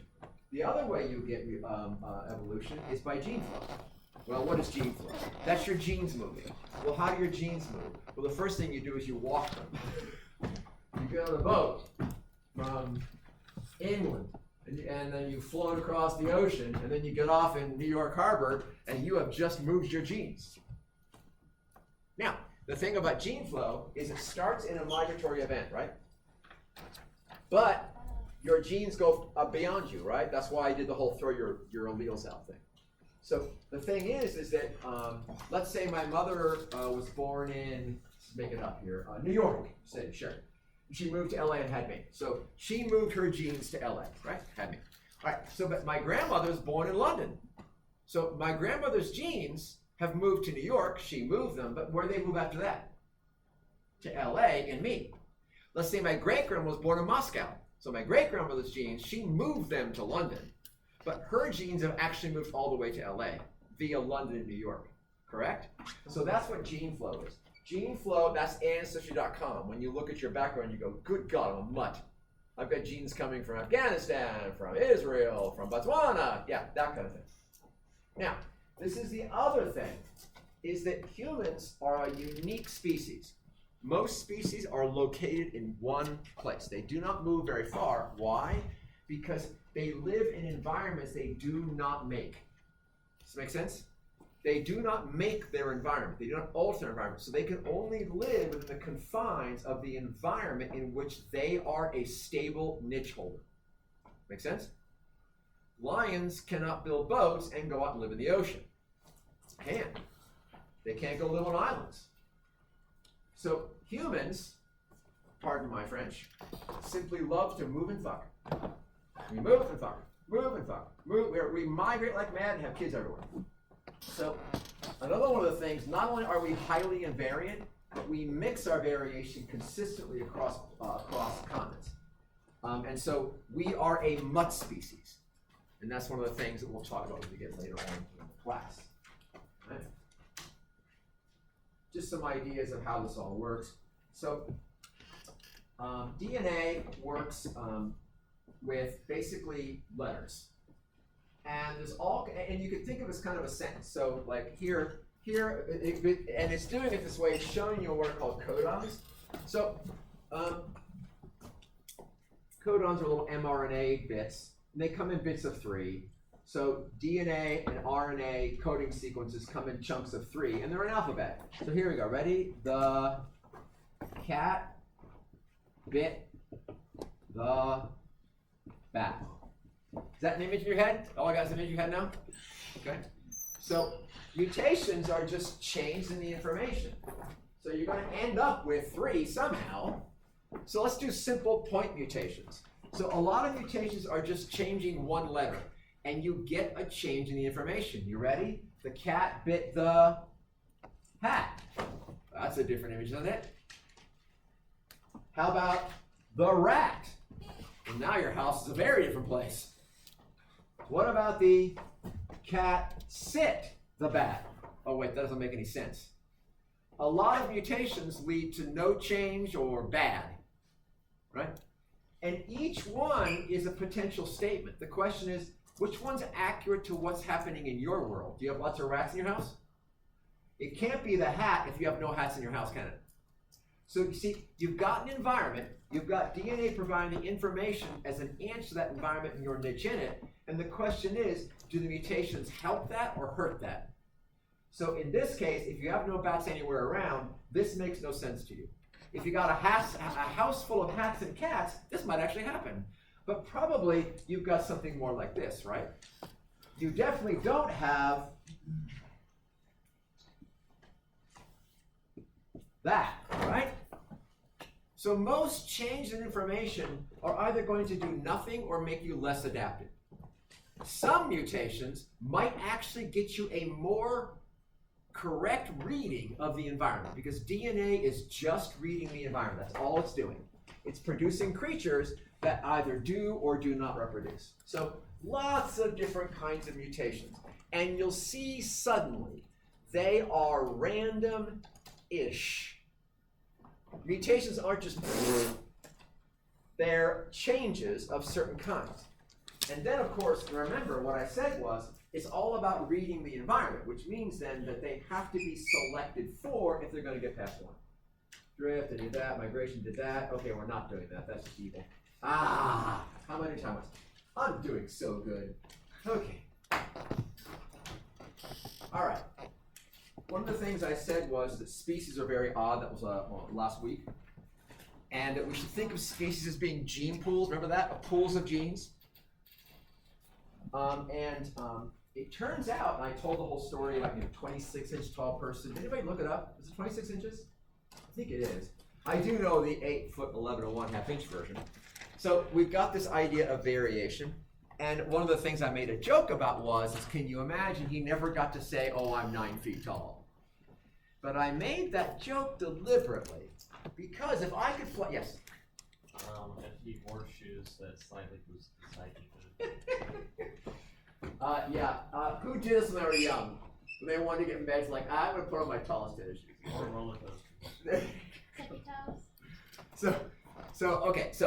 But if we were to fly around the Earth and we could only pick the very tallest people to mate, could we get to 9 feet? No. Yes, we could. How do we prove this? Darwin proved it because he looked at dog breeders. If you go back 10,000 years, your shortest leg wolves are going to have how long of legs? Pretty low. 1 foot maybe? Would you grant maybe that would be the minimum? Like 12 inches is that's not much leg for a wolf. Maybe foxes, but not wolves, yeah. I'm sorry, I'm confused. I thought the height couldn't go up. I thought it would only go down. That's why I left you that impression, because now we have to think beyond that. Because if species are actually pools of genes, then all the individual versions may not be the total limits. Thank you. Perfect. That's where we're going. So we know that if you get too tall, you have growth diseases. So the guy who was 8 foot 11 and 1 inch tall, he died young. All tall people tend to die young. And short people struggle with dwarfism and other kinds of problems that lead to issues with reproduction and with survival. Okay, yes, but think about this. Here's proof that there are fewer limits than we think. So if the shortest leg wolf ever had to be at least 1 foot high, how the hell do you have dachshunds? Because all modern dogs came from wolves. Because dog breeders were able to selectively, artificially, only breed together the shortest leg wolves. Okay, so I imagine, no, I don't think you're going to get a human that's 12 feet tall. Because, okay, here's just a fun thing. Anybody into anatomy? Okay, so you guys will love this. For every additive inch, every additive chunk of height, you must add exponentially in diameter of bones to support the weight. That's why elephants aren't going to get much bigger, because at a certain point your skeleton can't support it, right? That's just part of the physics of it. That's an error I made for the guy in the back who so nicely corrected me. It's an error I made with the exoskeletons. I happen to know more about it with the internal skeletons. You can only get so tall and maintain this relatively bipedal, slender system that humans operate on. So I don't think we'll get 12 feet tall, but I imagine if you flew around the earth and only picked the tallest people, you could get into the 9s. Can I prove that? Yes, I can. So once again, I do thought experiments. When I have the data, I'll try to give it to you. So here we go with corn. So there's a wonderful test. Why am I laughing? There's a wonderful test of corn and hidden variation. And so it's about oil content in corn. Now you have to understand, when I first learned this, I was married to my wife. Her name was Elaine, wonderful one.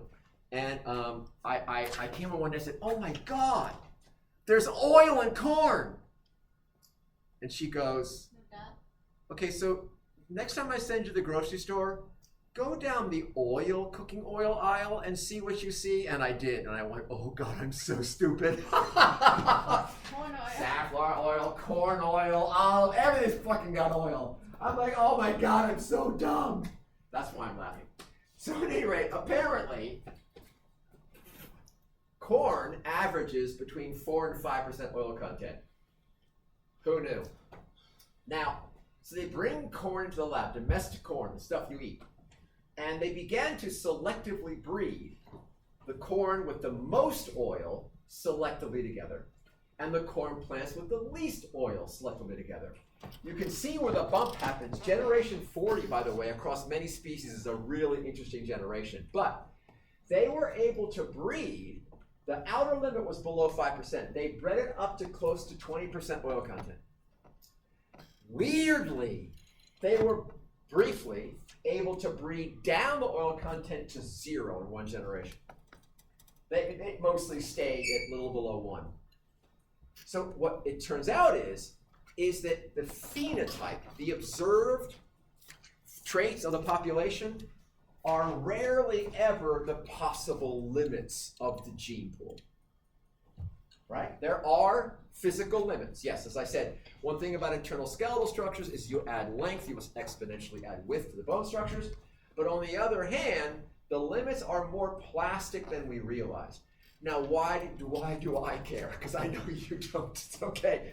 I care because this means evolution has more variation to act on than we realize. And evolution needs variation if it's going to act in any quickness at all. Yes? Is that how we get like exceptions to like the general rules for certain like sequel and foods and stuff? Yes, I would have to say that early dog breeders must have been surprised at how easy it was to get a friggin' corgi. Corgis make no sense. At least dachshunds' bodies fit their legs. They must have been surprised, like, oh my God, we can get a collie with legs this long. And how easy it was. Why? Because we don't ever see the absolute limits of the population. We see all these wolves around, we've got all these 1 foot long dogs. We cannot imagine actually how much variation exists if we're able to artificially select our producers. Now what's funny is that at around generation 40, and of course this is not how it was, but corn fought back. Look at the jump in oil. And then look at the dip in oil here. As you go past generation 40, it turns out the population gets a little more stubborn. I don't know. Okay, I got one more today. Okay, here we go. Now, we have what is considered to be a relatively accepted universal definition of intelligence. So here we go. You ready?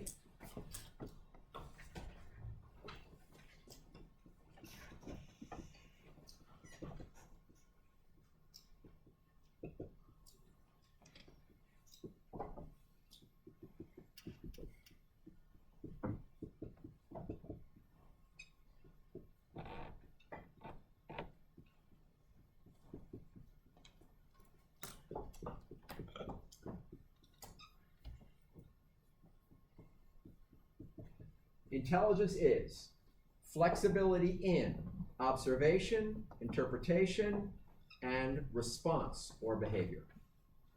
I actually talked about this last week. Now I want it formalized in your notes.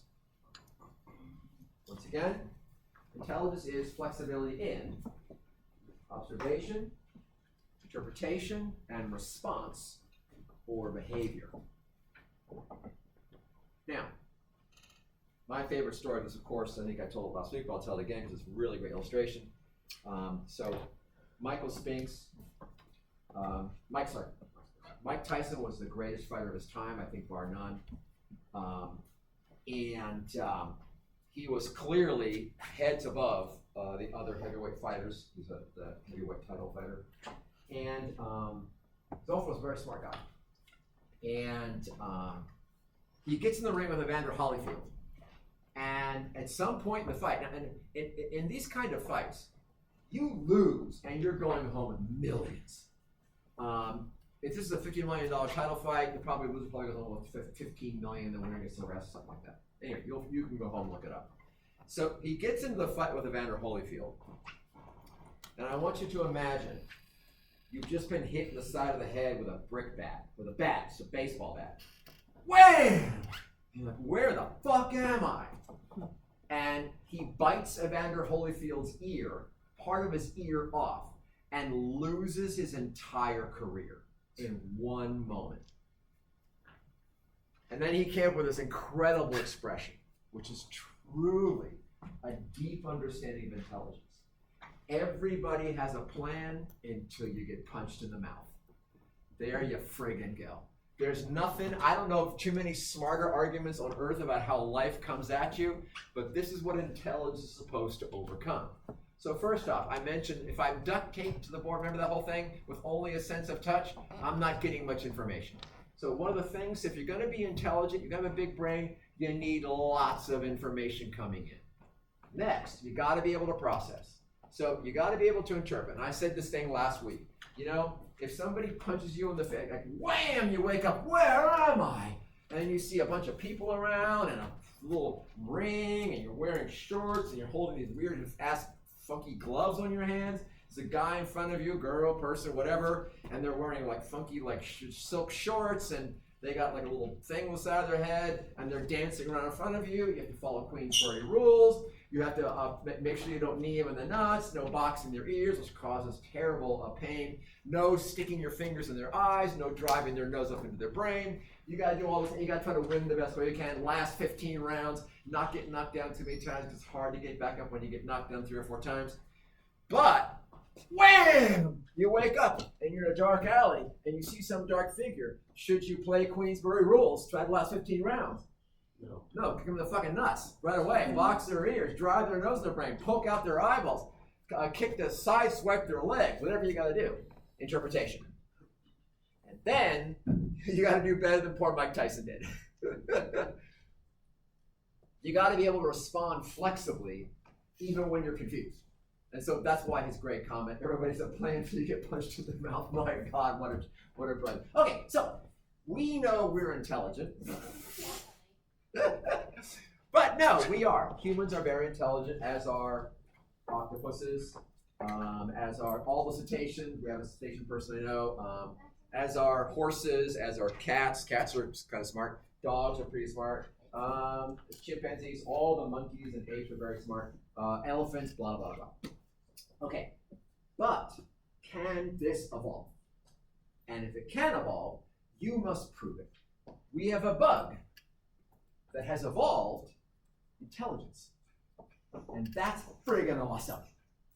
Here we go. So, this is your silkberry bug up there. That's not the racing numbers, because they're not racing anywhere. That's just identification numbers for all your different bugs. Okay?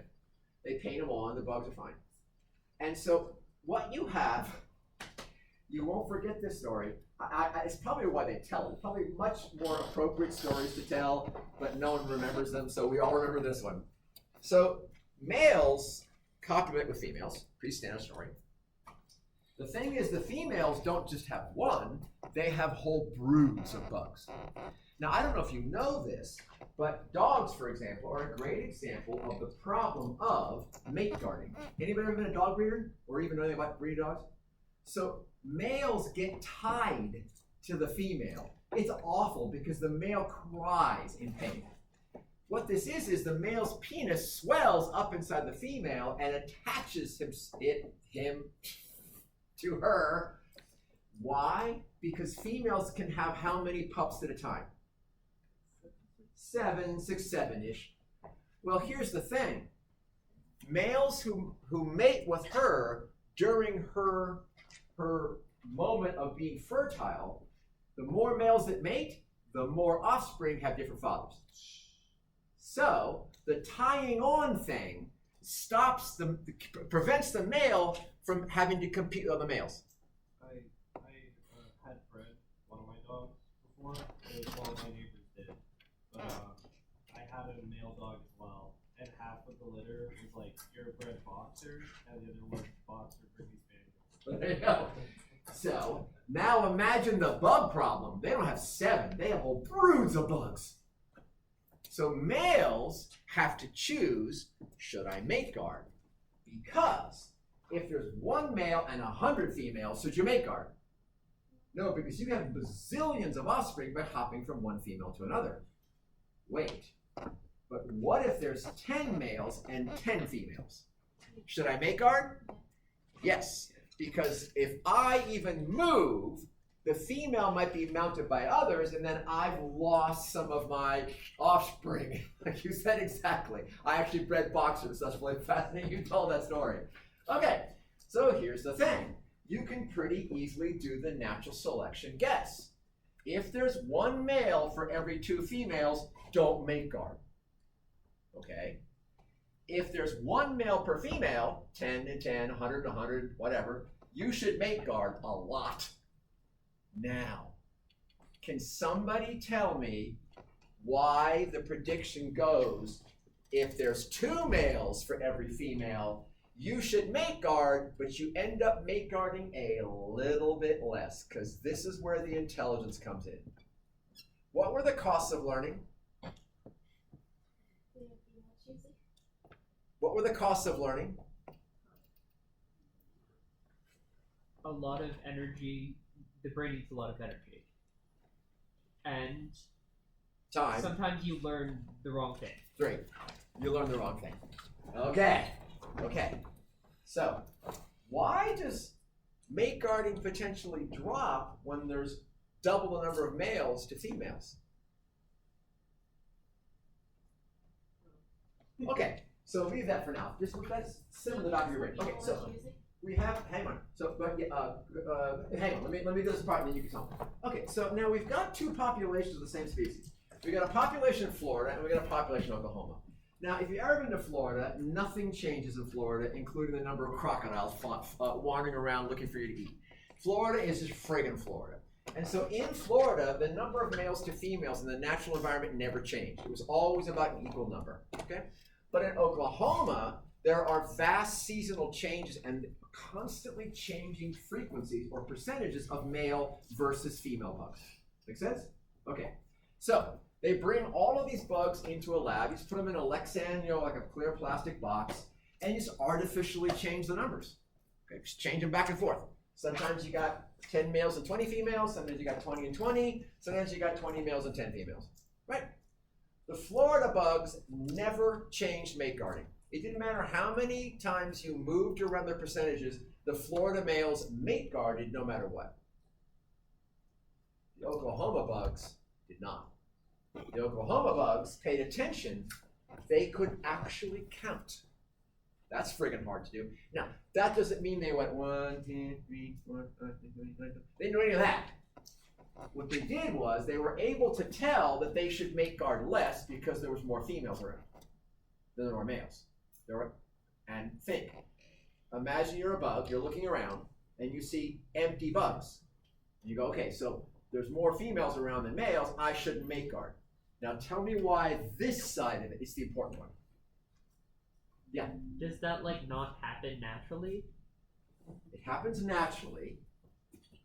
You answered it. You already answered the entire question. It's just you got to port that knowledge over one. So you're looking around, and what do you see? Options. Very close. You two together are it. Yeah. They see more bugs, but they don't differentiate the sexes. We had a great freaking day today. We had a lot of really interesting questions and answers. There it is. They do know the difference. That's why they get it right most of the time. But they don't always successfully differentiate males and females. So they look around, and sometimes when they see empty bugs, they don't have time. They make mistakes, exactly as you said, and then exactly how you put it too. They see options, and they get it wrong, just like Mike Tyson did, right? So they made a mistake, but that proves the whole thing. You see it? Because here, they never changed. Here, they changed, and they changed mostly correctly. Do you see what that shows? That shows an adaptive behavior. Are adaptive behaviors ever perfect? No. Because of what you just said. It takes a long time to learn, it's a lot of energy, and sometimes you don't get it right. There you go. We see in a bug evolution of intelligence. How do you tell? Because the Florida bugs can mate and have offspring with the Oklahoma bugs, but they don't show any intelligence, whereas the Oklahoma bugs do. Isn't that lovely? That is a lovely proof that evolution does develop intelligence in the way we understand it. Yes? It also proves by environment. Yep. They're in different environments and they evolve differently. I did not put that. I should have put that into. Very nice that you did that. Remember what I said last week was the environment is everything. So if the environment isn't changing, have a gene for it. That's what the Florida bugs have. They have a non-plastic gene program. Whereas, thank you, because of the constantly changing environment, the Oklahoma bugs can't rely upon a gene. They have to learn. And then all the rules follow. Thank you so much. All the rules follow. You have to figure out who's who, and take some time, take some energy, and you can't actually always get it right. But if you get it right most of the time, then you're set. Nice job, thank you. Okay. You will be, that's the wrong slide. Okay, I gotta fix that slide. You will be happy to know we are in chapter 4. You guys survived.